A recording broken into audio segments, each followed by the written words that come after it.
Baik, perkenalkan nama saya Konstantio Ariana Isworo dengan NIM 2202 1106 0136.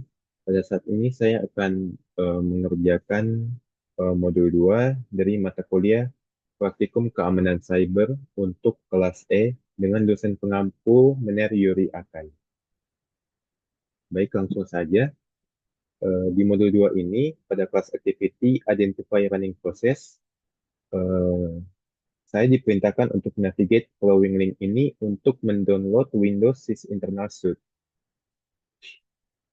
Langsung saja saya klik, langsung diarahkan ke website learnmicrosoft.com untuk untuk mendownload Sys Internal Suite. Eh, saya klik yang paling atas ini untuk mendownload. Cuma dikarenakan karena saya sudah mendownload sebelumnya, sudah ada filenya di sini, jadi tidak usah untuk mendownload lagi.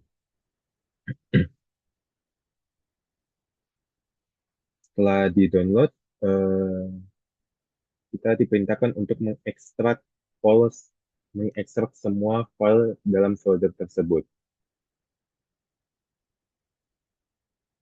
Untuk file yang sudah di-download itu yaitu ini, eh, diperintahkan untuk ekstrak file, cuma karena saya sudah mengekstrak sebelumnya, eh, tidak usah untuk diekstrak lagi.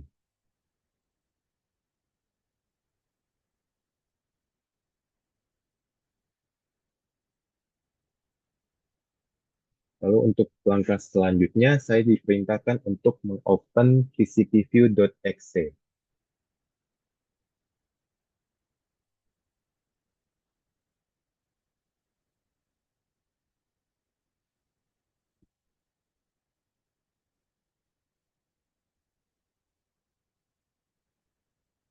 Lalu sudah muncul window eh,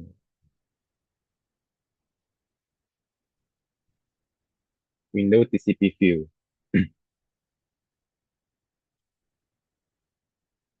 Lalu untuk langkah selanjutnya, saya diperintahkan untuk mendouble klik isas.exe.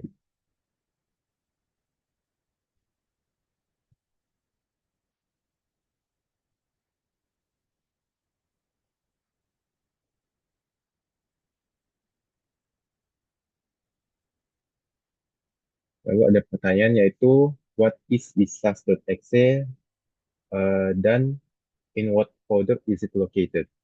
Untuk isas.exe sendiri ini itu local security authority process. Lalu eh, di mana folder ini berlokasi, yaitu di folder C, Windows, System 32, lalu di situ dia berada isas.exe.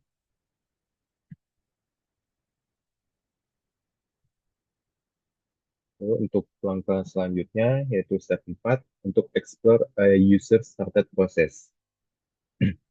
Langkah yang pertama itu tadi saya diperintahkan untuk mengopen web browser.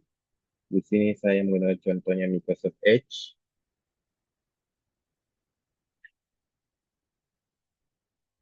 Di sini ada pertanyaan what did you observe in the CCTV view window? Di sini yang saya lihat adalah eh, Microsoft Edge.xp.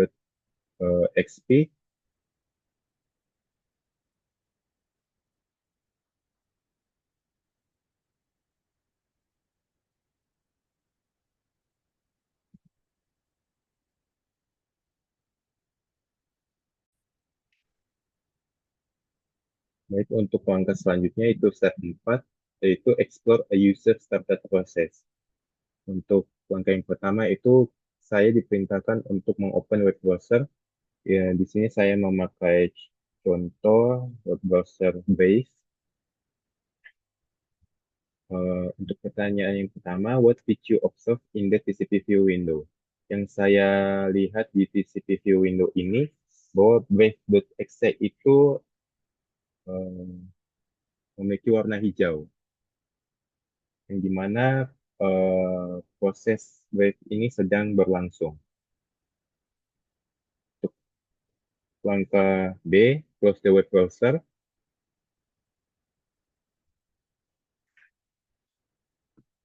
What did you observe in the TCP view window? Yang saya lihat tadi adalah bahwa proses Brave sedang eh, ditutup atau menutup. Lalu untuk langkah C, saya disuruh untuk reopen web browser tersebut.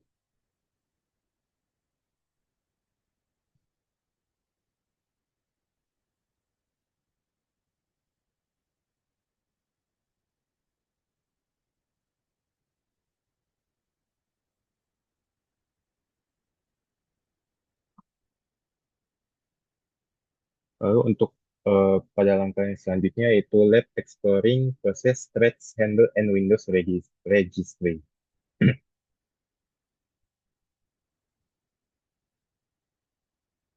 Untuk yang part pertama, yang step pertama, saya diperintahkan untuk navigate following link untuk mendownload Windows Sys Internal Suite. Cuma karena tadi saya sudah mendownload, sepertinya tidak usah mendownload lagi. Untuk langkah B, after the download is complete, extract the file from the folder, itu juga sudah. Leave the web browser open for the following steps. Untuk yang step kedua, navigate to sys internal suite folder with all the extracted files.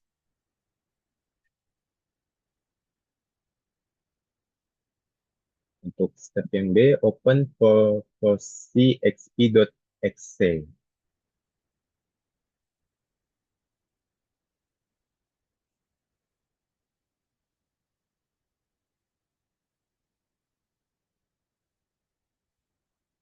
Ini ada tampilan dari display Process Explorer.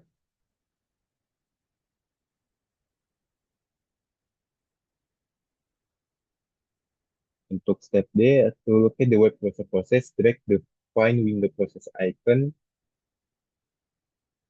into the open web browser window. Eh, di sini saya akan memakai contoh web browser Brave.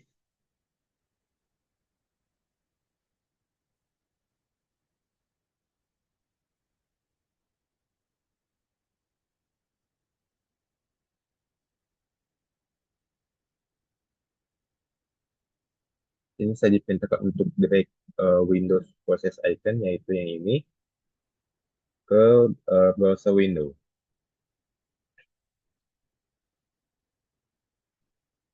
Untuk langkah selanjutnya, browser process can be terminated in the process explorer. Di sini saya diperintahkan untuk uh, men-terminate browser di dalam proses explorer. Ini saya bisa klik kanan untuk select prosesnya dan select kill process. Ada pertanyaan, what happened to the web browser window when the process is killed? Apa yang terjadi ketika web browser window ketika prosesnya dimatikan? Yang terjadi adalah bahwa jendela web browser tersebut sudah ditutup.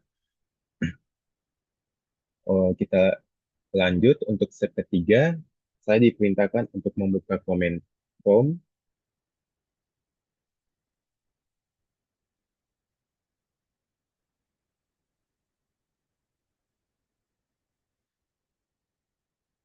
Lalu untuk step B, saya diperintahkan untuk drag find Windows process icon seperti tadi eh, ke dalam window comment form.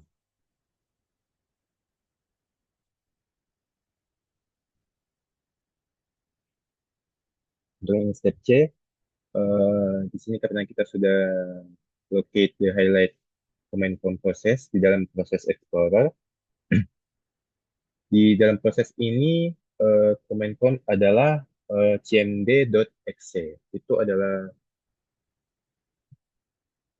proses parentingnya. Dan untuk maaf, untuk proses parentnya itu ada explorer.exe. Untuk cmd.exe ini itu mempunyai proses satu lagi, yaitu cornhost.exe. Untuk step D, navigate to the command prompt window, start a ping at the prompt and observe the change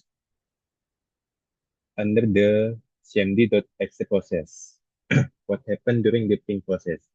Di sini saya diperintahkan untuk navigate ke command prompt window, lalu untuk memulai uh, prompt ping.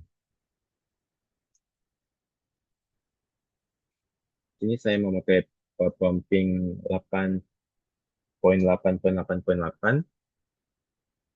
Ini yang terlihat di proses Explorer. Saya ulangi lagi bahwa adanya proses ping.exe. Kita lanjut. What happened during the ping process? Setelah seperti yang kita lihat tadi, bahwa ada munculnya proses ping.exe yang terdaftar di bawah cmd.exe selama proses ping.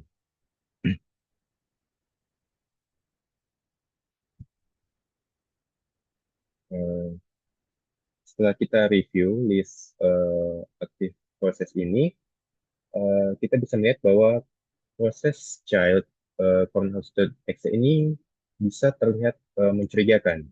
Untuk mengecek apakah dia mengandung konten berbahaya, kita bisa klik kanan cornhouse.exe dan select cek virus total.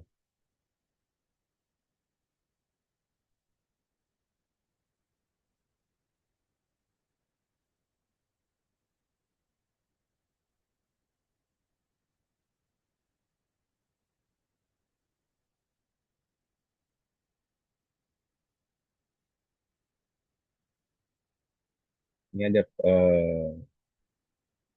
step selanjutnya, expand the process explorer window or scroll to the right until you see the virus total column. Click the link under the virus total column. The default web browser opens with the results regarding the malicious content of cornhouse.exe. Seperti yang saya lakukan tadi, saya sudah mengklik uh, link yang di bawah kolom virus total. Itu dia langsung mendirect ke sini.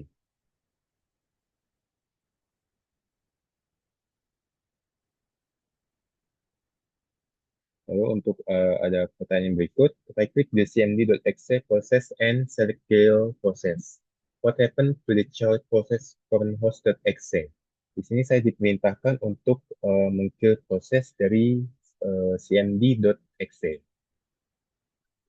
Pertanyaannya, what happened to the child process cornhouse.exe?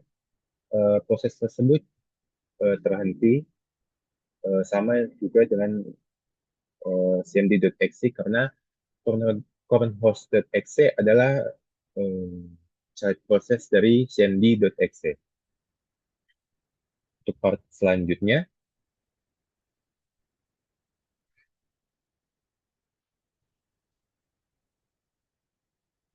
di sini saya diperintahkan untuk membuka kembali command prompt.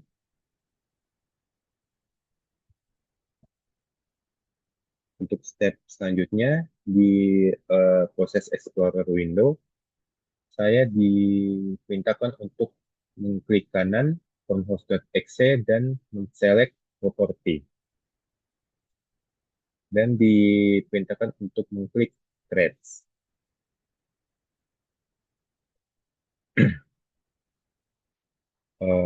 Ini adalah tampilan dari properti cornhouse.exe. Ada pertanyaan, yaitu examine the details of the thread. What types of information is available in the properties window? Pertanyaannya yaitu informasi apa yang available di window properties ini. Windows informasi yang saya lihat di sini yaitu tersedianya meliputi variabel lingkungan, informasi keamanan, informasi kinerja dan string yang dapat dicetak. Kita lanjut ke step 2.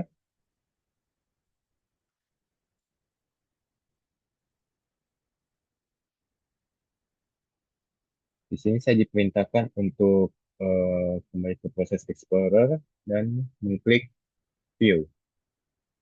Dan lalu saya diperintahkan Select Show Lower Pane, lalu ke Handles. Untuk melihat eh, handles apa saja yang terasosiasi dengan currentHost.exe proses. Di sini adalah tampilan handlesnya. Lalu di sini ada pertanyaan, examine the handles. What are the handles pointing to? Untuk pertanyaannya itu, eh, handles ini menunjuk kemana? Untuk jawabannya, yang saya lihat, handles ini menuju ke file kunci registry dan utas atau threads. Bisa dilihat di sini.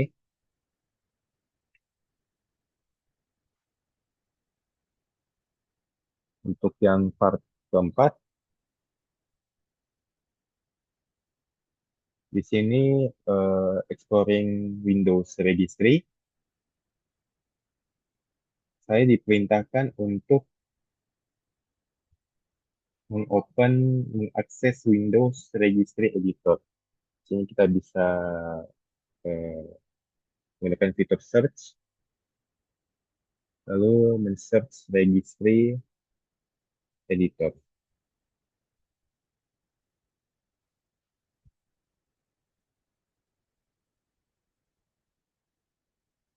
Di Registry Editor ini memiliki 5 hives. Hives ini adalah eh, top level dari registry ini.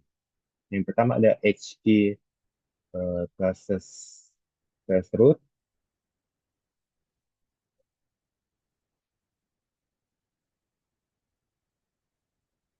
Ini adalah kelas subkunci untuk eh, kelas subkunci dari HK local machine software. Ini menyimpan informasi yang digunakan untuk aplikasi yang terregistrasi seperti extension yang terasosiasi dan juga seperti programmatic identifier. Yang kedua ada HK current user. Eh, ini menyimpan pengaturan dan konfigurasi untuk pengguna yang sedang login. Yang ketiga ada HK local machine. Ini menyimpan konfigurasi informasi yang spesifik terhadap komputer lokal. Yang keempat ada HK user.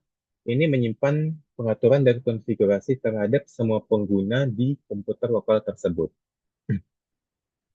Jadi contohnya ini HK current user adalah subkunci dari HK user.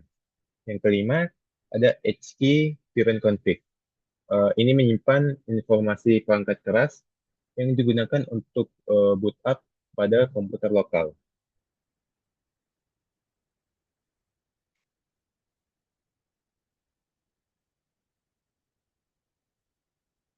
Bisa lihat di sini kelima hive tersebut yang terdapat di registry editor ini. Lalu untuk langkah selanjutnya,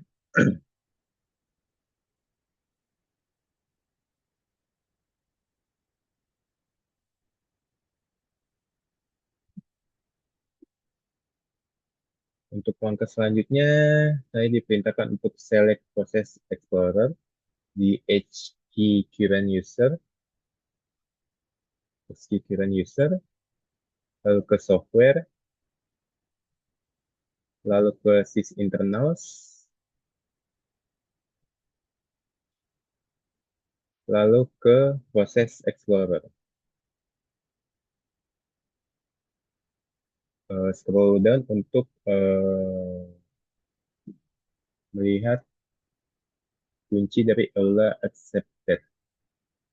itu ada di sebelah sini. Bisa dilihat kalau value registry kuncinya itu ya sementara adalah 0 kali 0, 0, 0, 0, 0, 0, 0, 0, 1 dalam kurung 1. Lalu untuk langkah selanjutnya, untuk double klik accepted registry key ini, bisa dilihat value datanya yang sekarang adalah 1. Lalu saya diperintahkan untuk mengubah value data tersebut dari 1 menjadi 0. Kita klik OK saja. Bisa dilihat value key-nya itu, value datanya itu berubah yang dari 1 menjadi 0. Untuk pertanyaannya sendiri, pertanyaannya itu ini. Untuk jawabannya yaitu ini yang bisa kita lihat sendiri. Untuk langkah selanjutnya,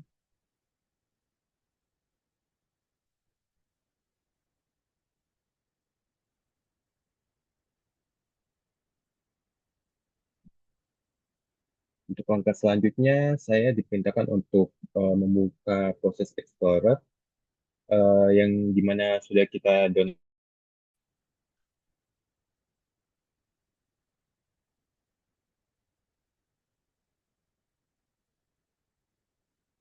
Baik, ada terjadi kesalahan teknis.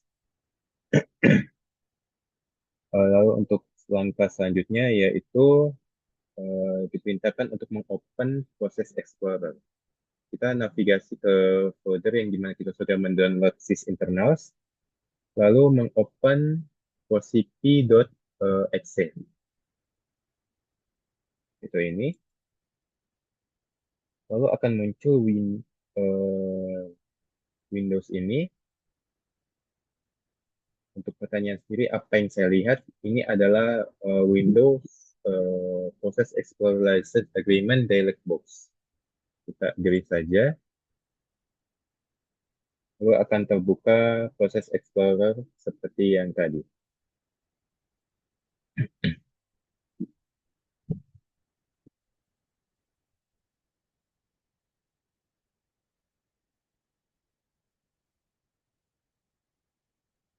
Nah, di sini saya akan memasuki lab create user accounts.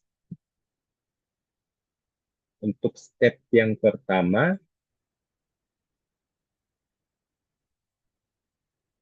kita diperintahkan untuk login ke komputer dengan akun administrator. Karena komputer saya sudah terlogin dengan akun administrator, jadi kita lewati saja. Lalu saya diperintahkan untuk navigasi klik start dan mencari control panel. Lalu kita select user accounts.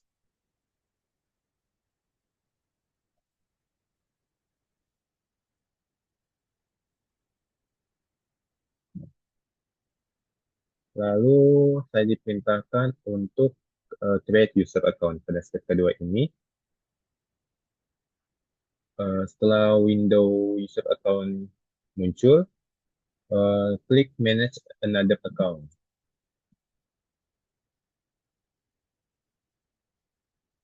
Lalu kita klik add a new user in PC settings.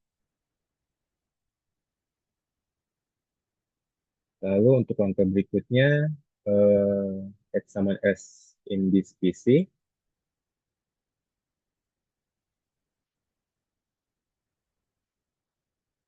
Langkah berikutnya, how will this person sign in? Ketika Windows terbuka, klik I don't have this person sign in information.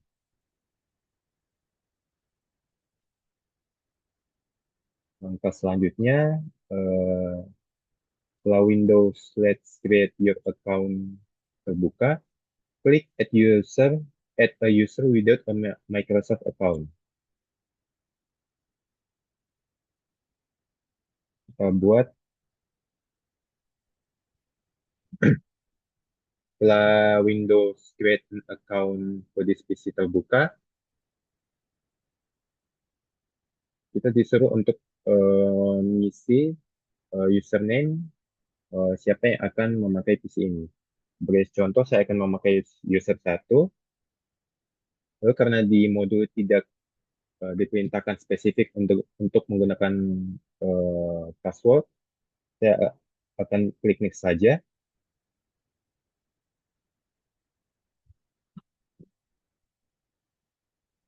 Lalu di sini ada pertanyaan, what type of user account did you just create?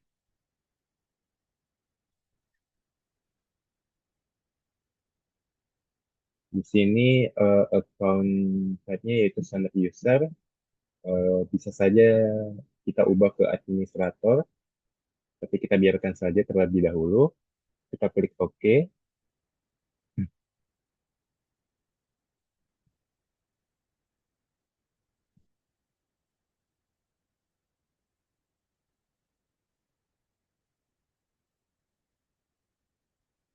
Lalu untuk langkah selanjutnya kita dimintakan untuk login ke user yang baru saja kita buat.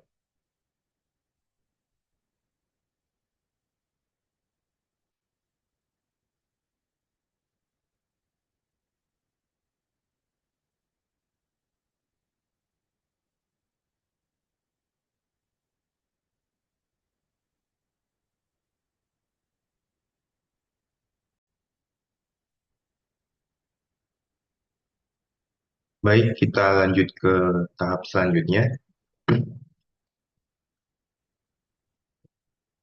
Di sini saya sudah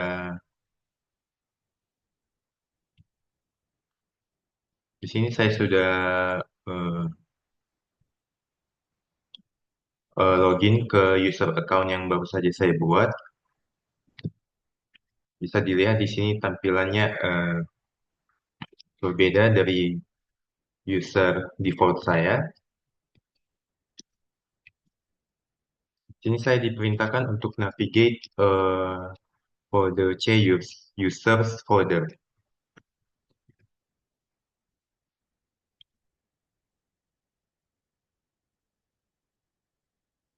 Lalu klik kanan di user satu dan select properties.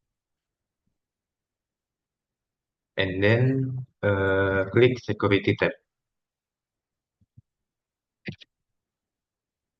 Di sini ada pertanyaan, which groups or user have full control of this folder?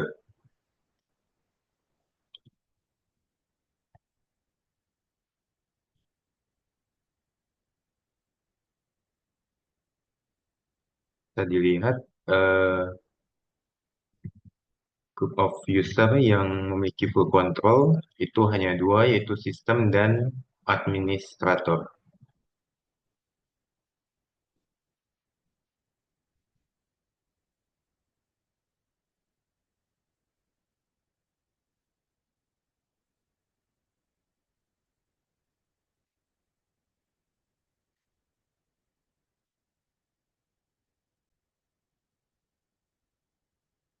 Baik, untuk langkah selanjutnya saya diarahkan untuk membuka folder yang mengarah ke user default. Di sini user default saya adalah Asus. Saya diperintahkan untuk mengklik kanan folder tersebut dan mengklik tab Properties.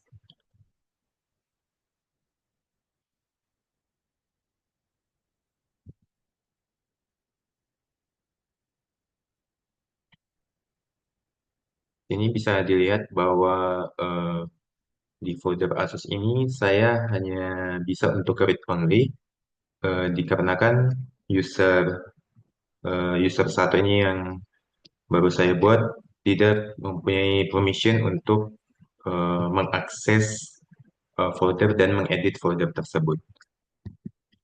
Lalu untuk langkah selanjutnya, saya diperintahkan untuk logout dari akun user satu ini dan kembali login ke user default saya yaitu Asus.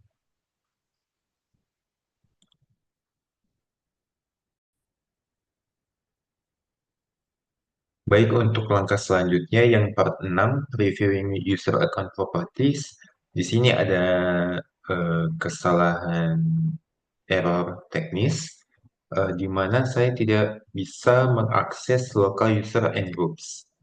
Dikarenakan eh, Windows versi yang saya punya adalah Windows 11 Home. Sedangkan untuk mengakses local user and groups itu harus mempunyai Windows versi yang Pro, bukan yang Home yang biasa. Oleh karena itu, saya akan langsung skip. Saya akan langsung lanjut ke part 7, yaitu modifying local user accounts. Untuk step pertama, change the account type. Di sini saya diarahkan untuk navigate ke control panel, lalu men-select user accounts, lalu mengklik manage another account, and then select user one.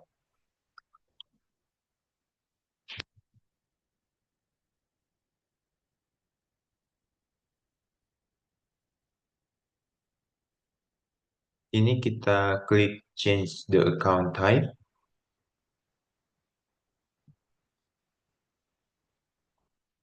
Di sini kita select menjadi administrator yang sebelumnya itu adalah standar. Kita klik change account type.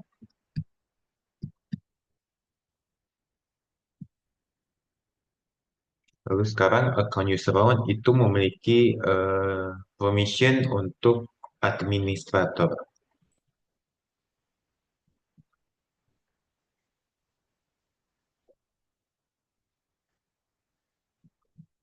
Lalu untuk langkah selanjutnya, karena ini juga menggunakan local user and groups yang dimana saya tidak bisa akses, saya akan langsung skip.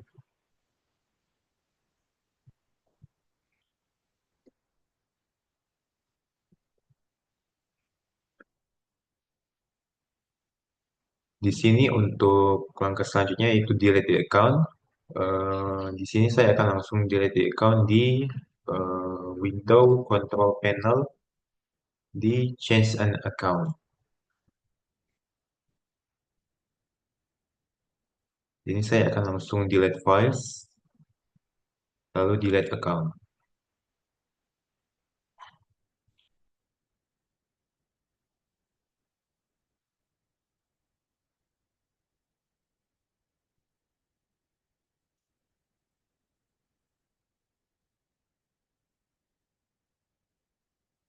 Baik, untuk lab selanjutnya akan dijelaskan oleh teman saya.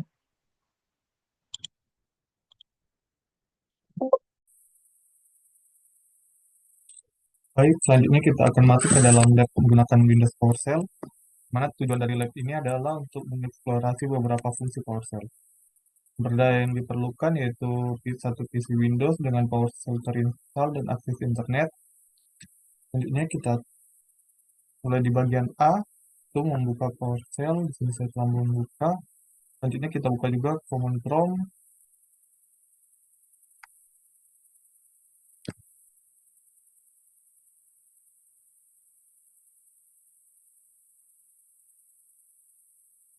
Selanjutnya kita akan masukkan di pada kedua prompt.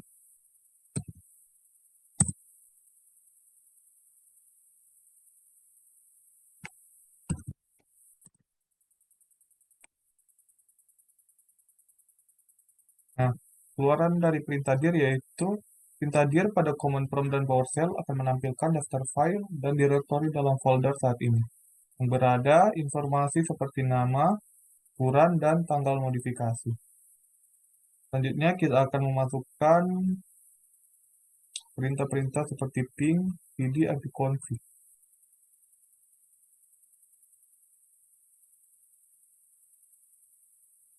Sama ping.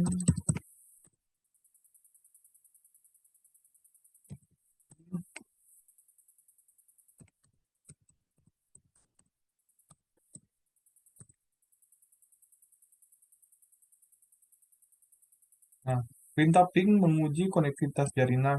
CD mengubah direktori kerja dan ipconfig menampilkan informasi konfigurasi jaringan seperti alamat IP dan gateway. Selanjutnya kita akan memasukkan get alias here pada from PowerShell.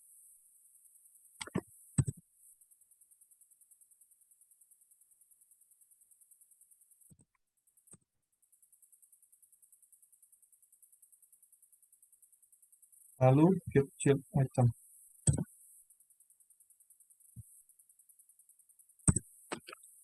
Ini adalah hasil dari form tersebut.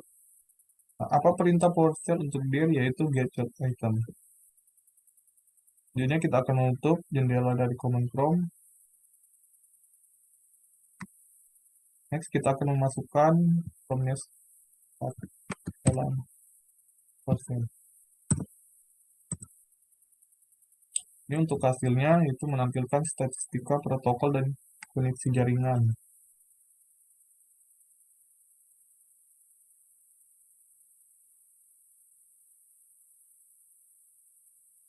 Selanjutnya kita masukkan nested R.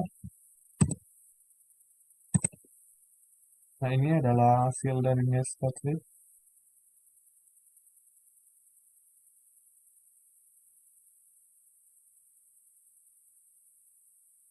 Lanjut,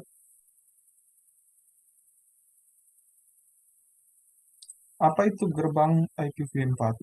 Gerbang IPv4 adalah perangkat jaringan, biasanya router, yang menghubungkan jaringan lokal dengan jaringan lain seperti internet dan mengarahkan lalu lintas yang tidak dapat dijangkau langsung dalam jaringan lokal.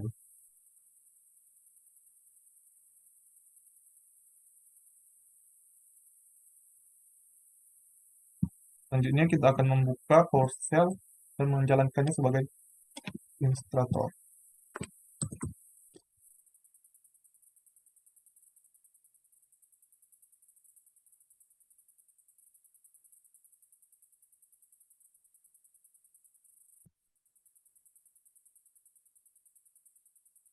Next. Selanjutnya kita akan memasukkan prompt startup now pada prompt.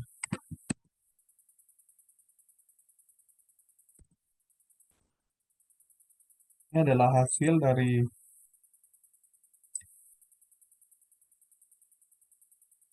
startup now. Kita masukkan pada prompt Windows PowerShell.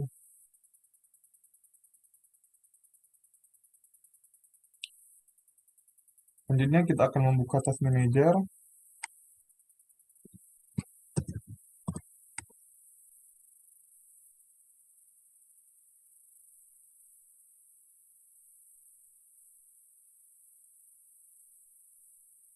Kita cukup ke detail.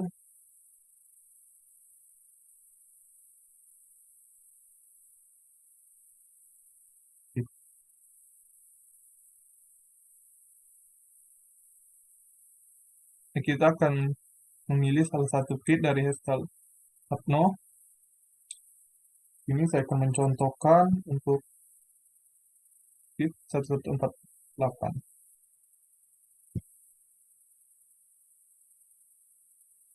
Mencoba mengecek properti dari feed 1148. Dan ini adalah hasilnya. Informasi apa yang bisa kita dapatkan pada tab rincian dan kotak dialog seperti untuk feed yang Anda pilih. Nah, di sini saya bisa melihat jenis file dan deskripsi dari feed. Next, masuk ke step selanjutnya yaitu mengosongkan recycle bin menggunakan PowerShell. Kita akan memasukkan clear recycle bin di PowerShell.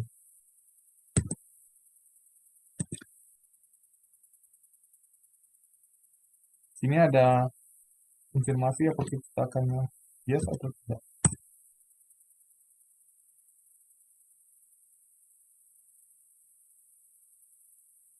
Nah, apa yang terjadi dengan berkas di recycle bin? Perintah clear recycle bin akan menghapus semua berkas yang ada di recycle bin secara permanen. Selanjutnya, untuk cerminan. PowerShell dikembangkan untuk otomatisasi tugas dan manajemen konfigurasi. Dengan menggunakan internet, teliti perintah-perintah yang dapat Anda gunakan untuk menyederhanakan tugas-tugas Anda sebagai analisis keamanan, serta temuan-temuan Anda. PowerShell menyediakan perintah yang berguna untuk analisis keamanan seperti get event log untuk menganalisis log, get process dan get service untuk memantau proses dan layanan, serta test connection untuk menguji konektivitas jaringan perintah. Get file hash membantu memverifikasi integritas file, sementara set exception police mengatur kebijakan eksekusi script untuk mencegah ancaman. Semua ini memungkinkan otomatisasi tugas keamanan dan pemantauan sistem secara efisien.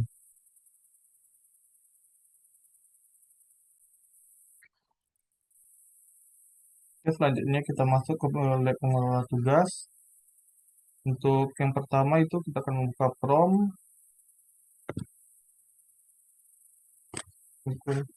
Prompt.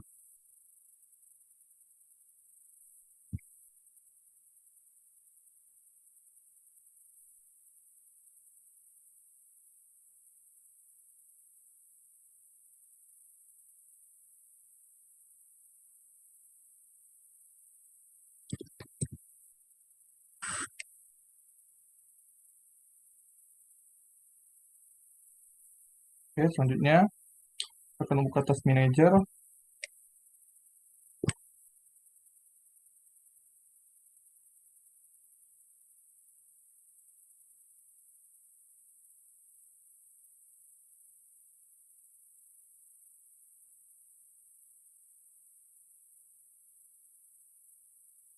Oke, selanjutnya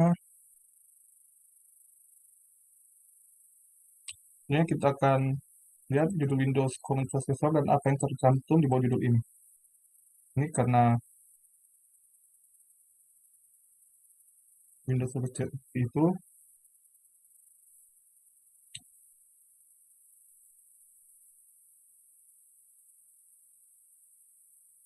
Windows Terminal.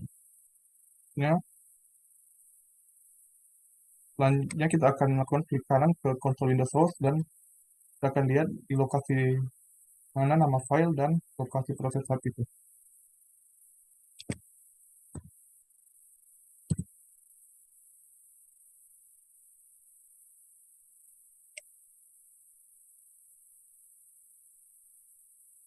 Oke, di sini untuk lokasi nama filenya itu codehouse.x dan ia berada di Windows System 32.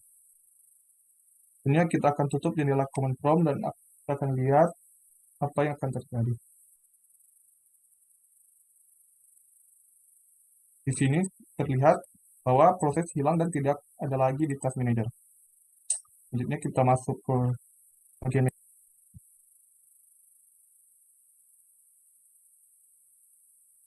saat kita mengklik bagian yang memori, maka akan menyebabkan proses diurutkan berdasarkan jumlah memori yang digunakan setiap proses. Mana ketika kita mengklik, ya dari yang terbesar ke yang kecil dan ataupun sebaliknya, dari yang terkecil ke yang terbesar. Selanjutnya kita akan klik kanan pada memori,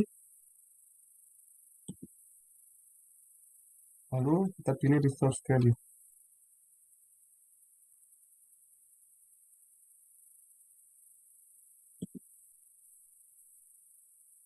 Value, value dan persen.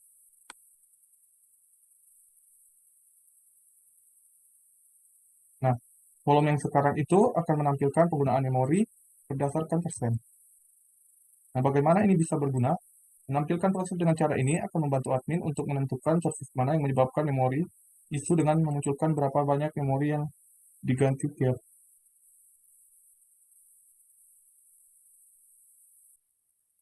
Selanjutnya kita masuk ke step 5, yaitu kita akan klik 2 kali Microsoft Edge dan apa yang terjadi.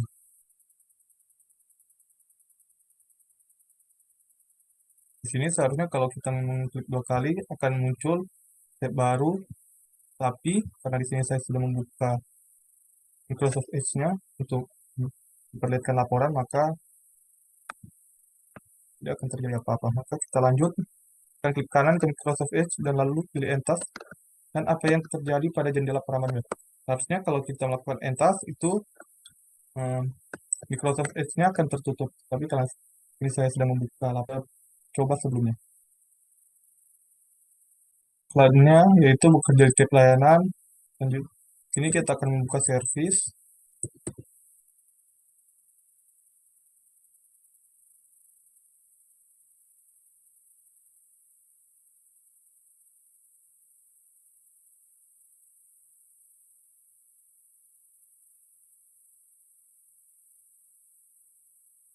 untuk hasilnya. Oke, di sini status apa saja yang tercantum.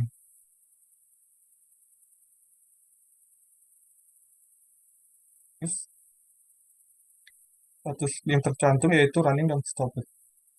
Next, kita akan membuka kembali Task Manager.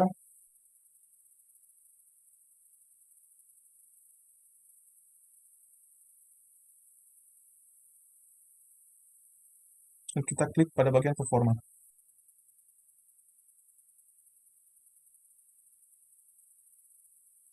Di sini ada berapa banyak thread yang berjalan. Thread yang berjalan itu ada sekitaran 1.200-an yang dapat berubah-ubah. Selanjutnya itu berapa banyak proses yang jalan. Itu juga ada 104 dan hasilnya itu akan berubah-ubah juga. Ini ada proses dan threads. Sini hasilnya berubah-ubah. Selanjutnya kita buka pada bagian memori.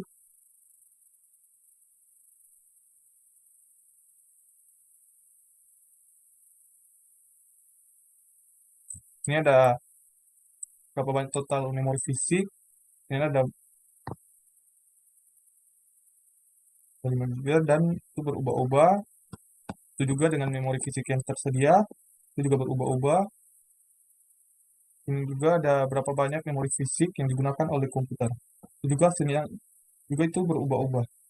Yang kita lihat di sini. Oke, selanjutnya ini kita akan membuka bagian pada internet. Cuman karena di sini saya menggunakan WiFi, kita akan coba. Baik.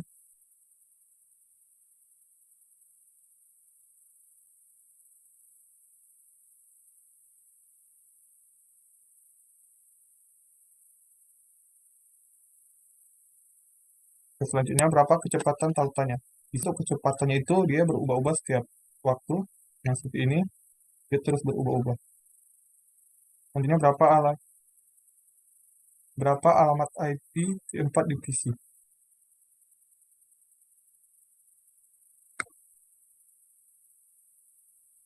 Alamat IP V4 yaitu 192, 196, 18. Oke, next.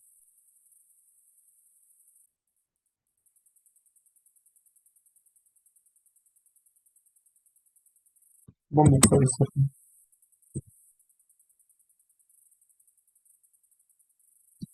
Kita akan buka resource monitor.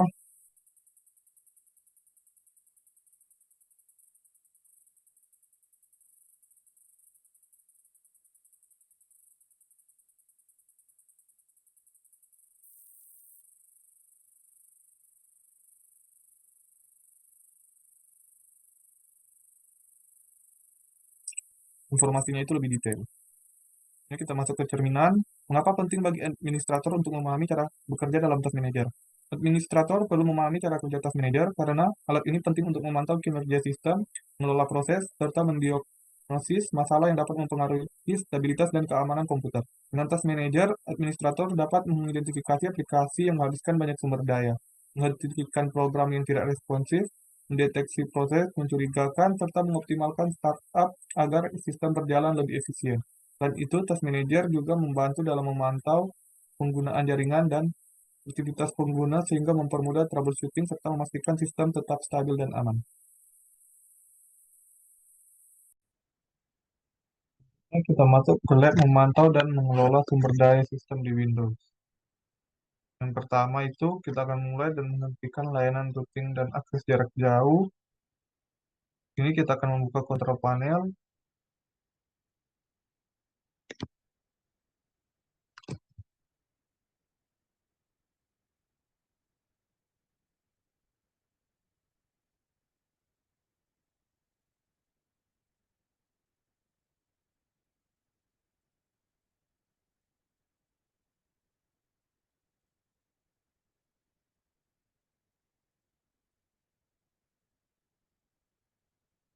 Lalu kita akan menemukan Network Sharing Center.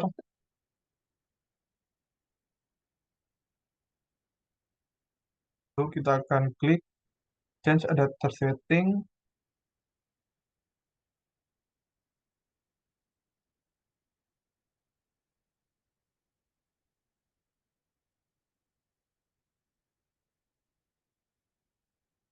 Lalu kita akan membiarkannya terbuka. Selanjutnya kita ke control panel dan membuka administrative tools.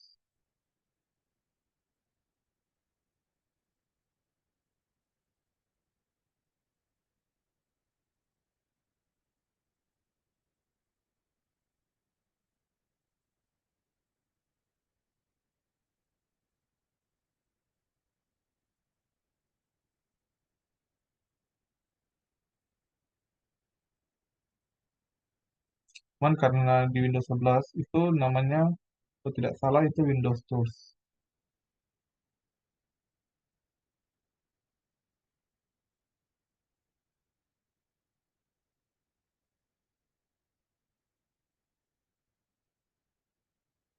Oke, selanjutnya kita akan klik dua kali untuk forma monitor.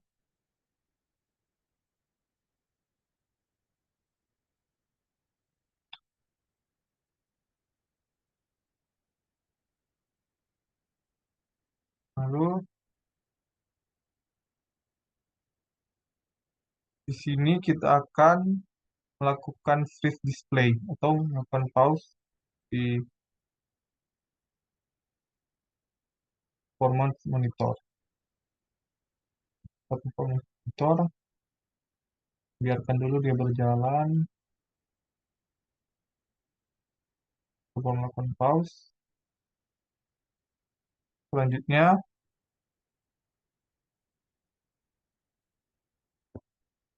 kita akan clear dengan klik kanan untuk menghapus grafik.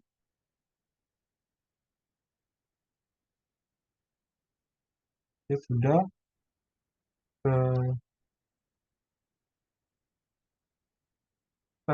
Selanjutnya kita ke Windows Tools dan pilih layanan.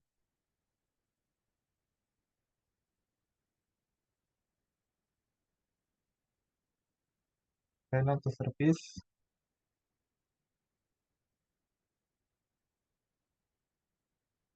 Oke, selanjutnya kita akan cari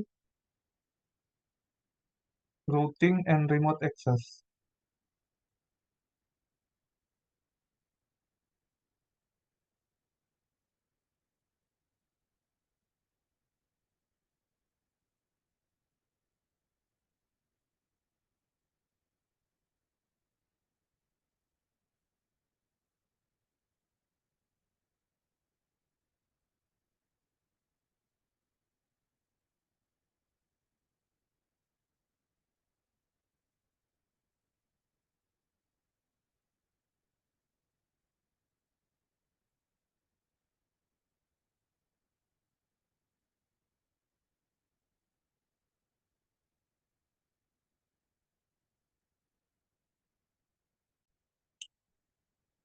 Ini remote access.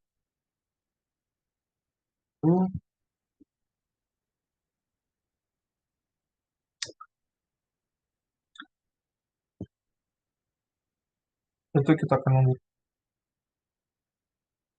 Nah, ini untuk bagian routing and remote access-nya. Kita pilih dari disable ke manual. Oke.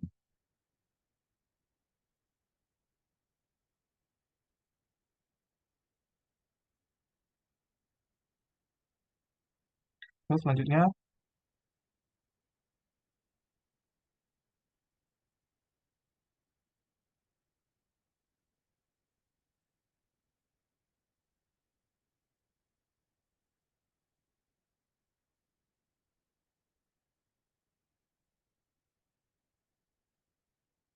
kita akan ke performance monitor dan kita akan klik icon unfreeze display.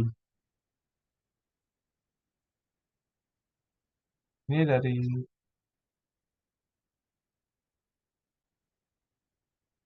selanjutnya kita akan klik jendela routing and remote access dan memulai layanan.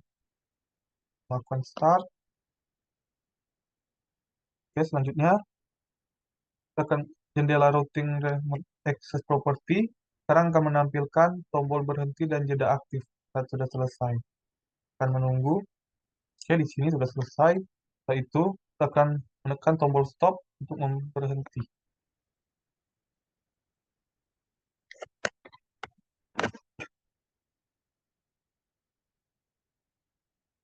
Selanjutnya kita akan mengecek network connection-nya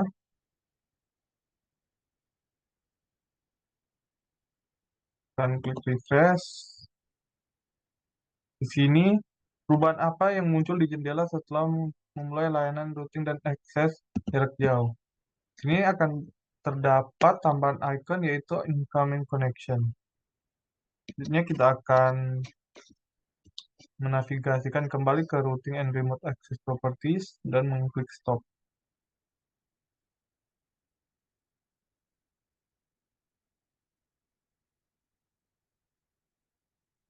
Belum muncul untuk stopnya.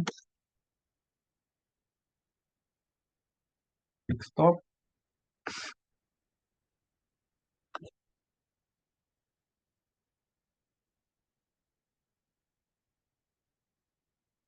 Oke, di sini perubahan apa yang muncul di panel kanan setelah menghentikan layanan routing dan akses jarak jauh?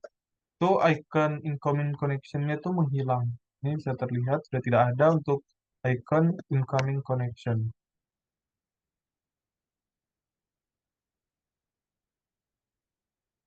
Oke, selanjutnya kita akan ke performance monitor dan mengklik icon pause. Oke, selanjutnya penghitung manakah yang paling banyak direkam dalam grafik. Akan buka kembali. Itu processor time. Oke, next. Kita akan klik menu change graph type dan pilih report.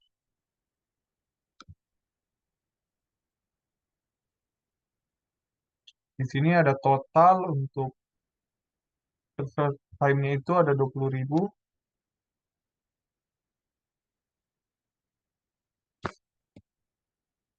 10.000, 50.220.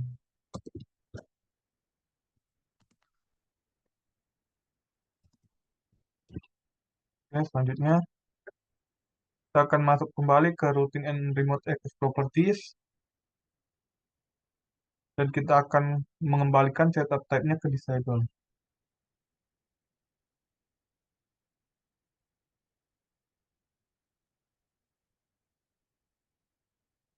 Oke, selanjutnya apa status dan jenis startup untuk ketentuan dan akses jarak jauh? Itu statusnya yaitu kosong, kita bisa lihat sini sudah kosong, sedangkan untuk startup type-nya itu disable. Oke, bisa kita lihat di sini kosong dan disable. Selanjutnya kita akan ke performance monitor dan unfreeze disable.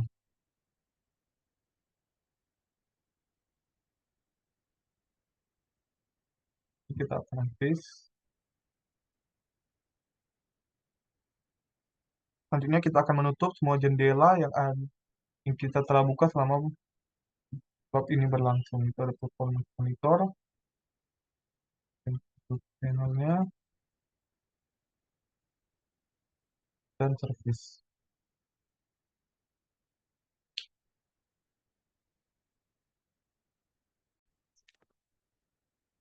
Lanjut, untuk part selanjutnya itu bekerja di utilitas manajemen komputer. Ini kita akan membuka control panel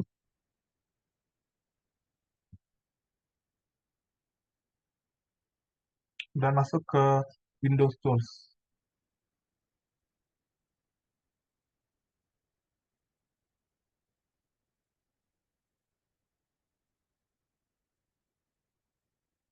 Selanjutnya, kita akan membuka komputer manajemen.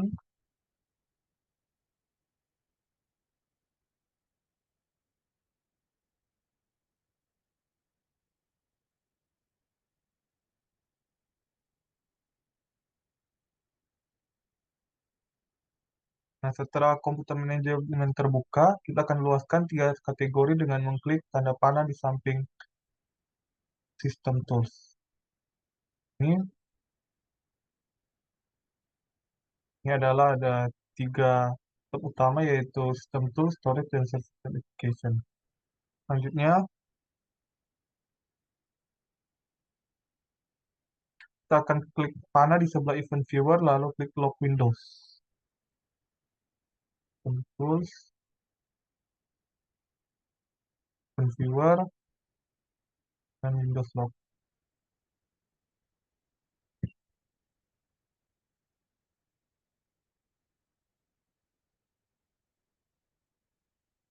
Selanjutnya,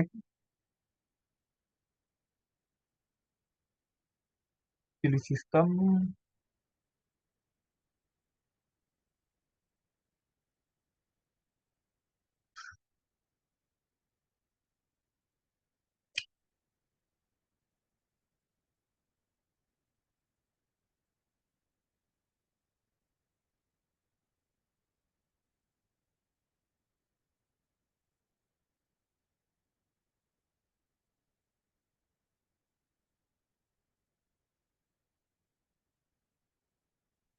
selanjutnya kita akan melihat peristiwa yang terjadi di routing and access jarak jauh.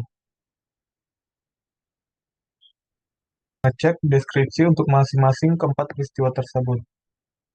Yang pertama,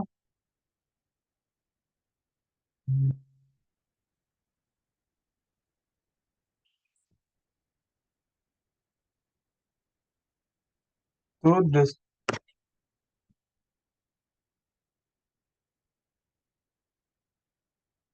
pertama itu ada the start type of the routing and remote access service was changed from auto start disable.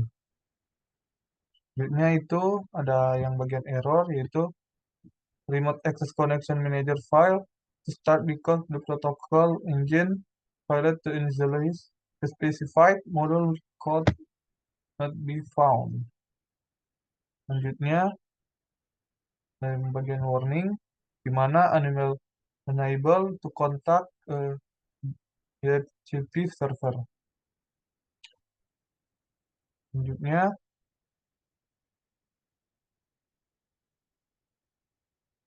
yang terakhir itu the start type of the routing and remote access service was changed from demand start to auto start. Oke, selanjutnya itu kita menutup semua jendela.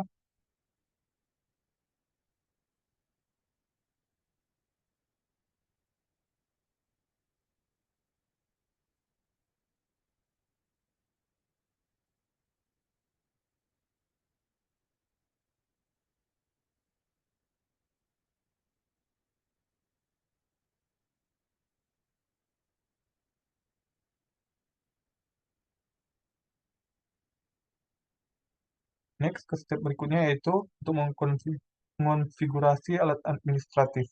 Untuk sisa lab ini kita akan mengonfigurasi fitur alat administratif lanjutan dan memantau bagaimana ini mempengaruhi komputer. Kita masuk ke control panel kembali.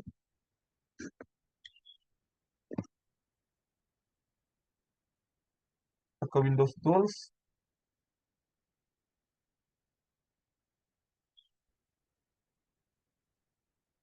Lalu kita akan ke bagian Performance Monitor.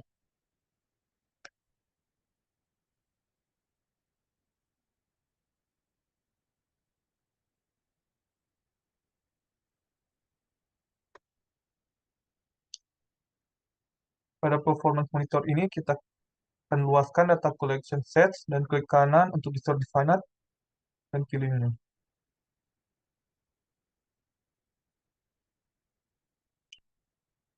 Data collection sets, finite,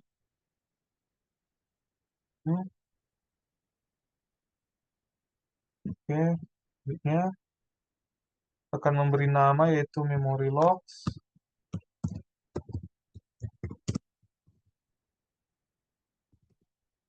Kita create manually. Next. Lalu kita pilih performance counter.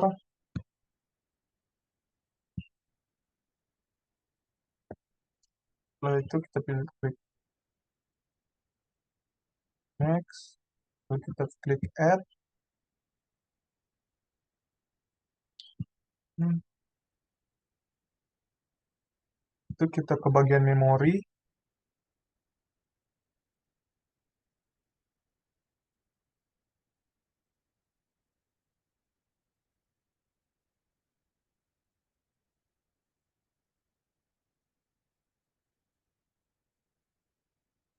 Di memori dan kita klik as usual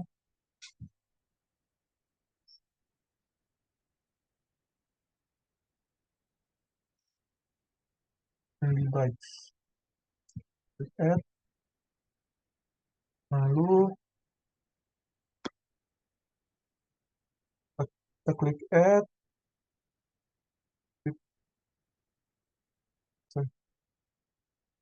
kita klik OK, dan kita ubah simpan intervalnya dari 15 ke 4 second. Klik next. Selanjutnya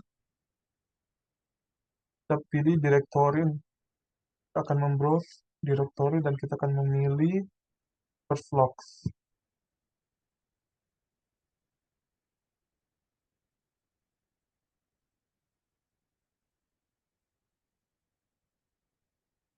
Oke, selanjutnya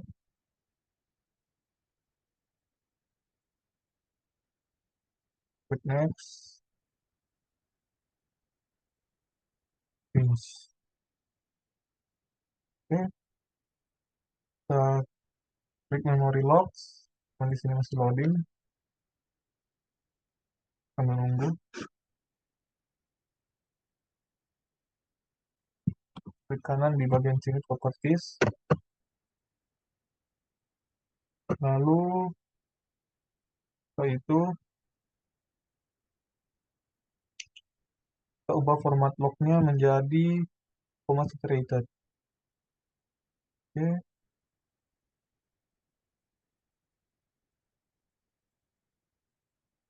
maaf. This.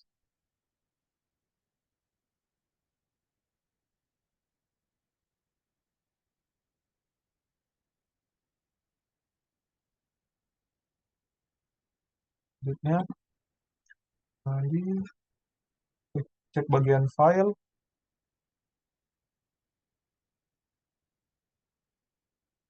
Nah, untuk jalur apa nama jalur lengkap ke berkas, contoh itu ini merupakan jalurnya. Kita klik OK.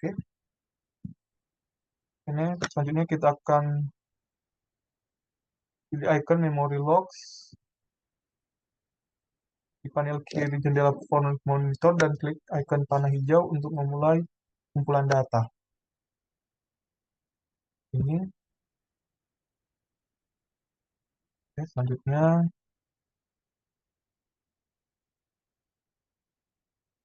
udah.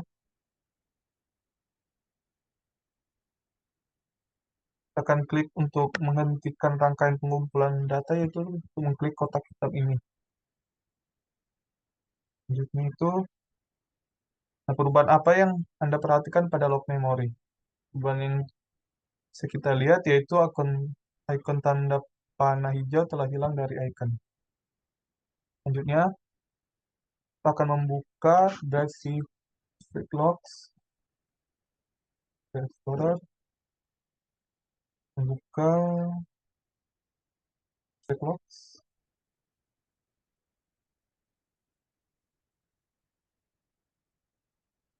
Sini untuk filenya, lalu akan coba membuka.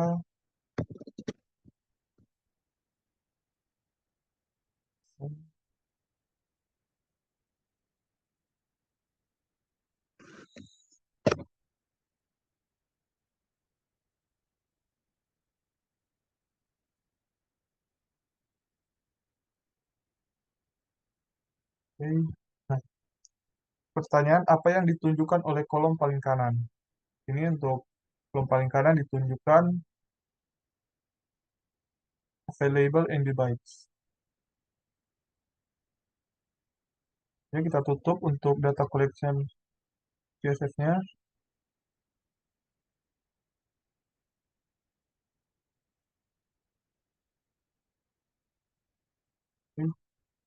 Lalu kita ke performance monitor kembali.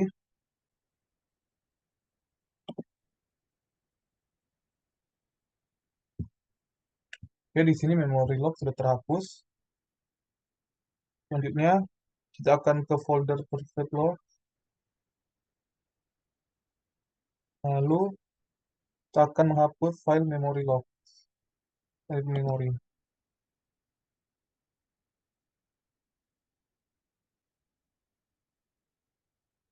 Oke, sudah. Selanjutnya kita akan menutup jendela folder. Kita akan menutup semua jendela yang terbuka saat kita melakukan lab. Itu ada file manager, performance monitor, Windows Tools,